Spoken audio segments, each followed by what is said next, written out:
The town of Picher, located right on the border of Kansas, was once a bustling community. In 1926, it had more than 14,000 residents.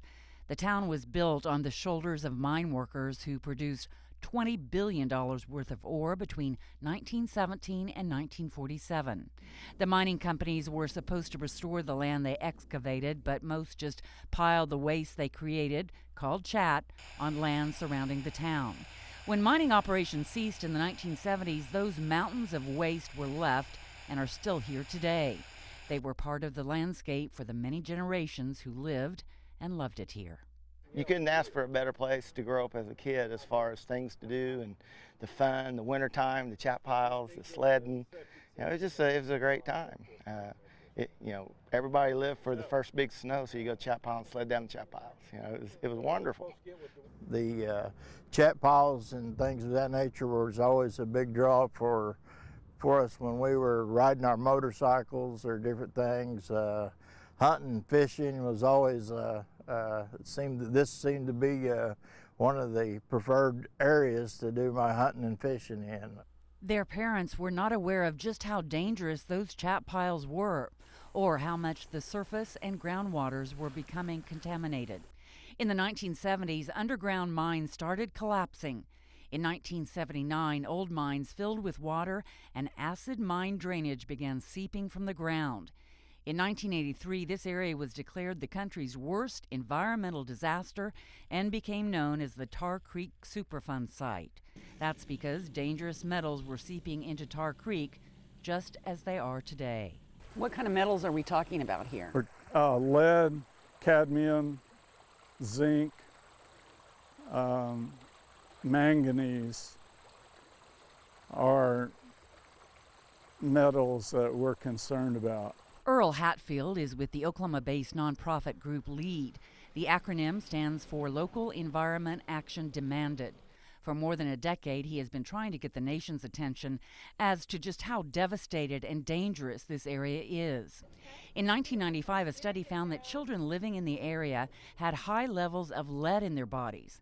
Lead can cause learning disabilities and damage to the immune, blood, and nervous systems. Hatfield says other studies have revealed the cumulative effect of exposure in adults.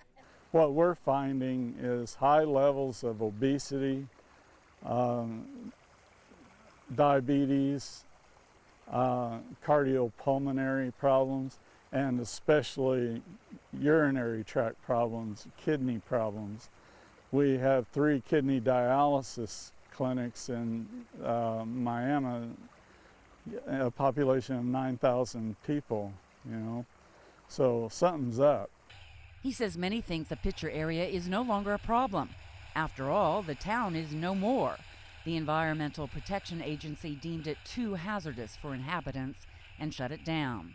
In July of 2009, residents held this gathering to bid a farewell to their town. Yes, yes, PHS! It had all the hallmarks of a small-town high school football homecoming celebration. Sports had always been central to the tight-knit community. I mean, Friday night was, oh my gosh, that's what this town was about a lot, was the football games, the softball games, the basketball games. But it was also about the people that lived here. It was a place where everyone knew their neighbors. Just being in a small town with all the friends and all the people. Fire department was huge. My grandfather was fire chief, my father was fire chief, I was fire chief, and just a lot of good memories here. A bonfire marked the end of the town because the federal government was soon to finish its $46 million buyout of people's homes. What was standing on this night of goodbyes is now gone. In January of this year, the demolition of Picher began. Today, it is indeed a ghost town. About the only structures still standing are the old mining museum and the county commissioner's office. A few abandoned buildings are about to be torn down. Other than that, most all the homes are gone. There are streets and sidewalks to nowhere. Driveways lead to concrete slabs where the houses once stood. Out at the chat piles, work continues. The EPA has determined a viable use for all the chat containing the lead, zinc, and cadmium. The EPA says it can be used safely when chat particles are encapsulated in asphalt and concrete. So some of this chat will end up in road and bridge projects.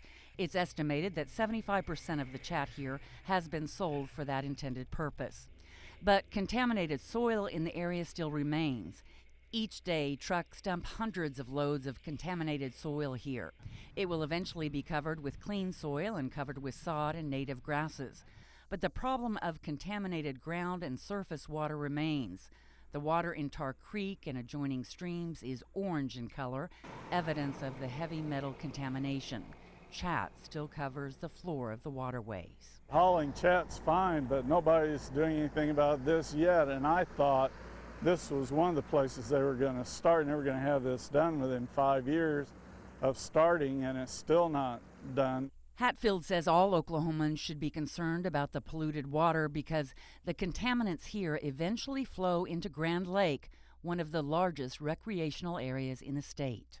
So in our studies with Harvard School of Public Health, we found that cadmium, which is a human carcinogen, and zinc, which is highly toxic to fish,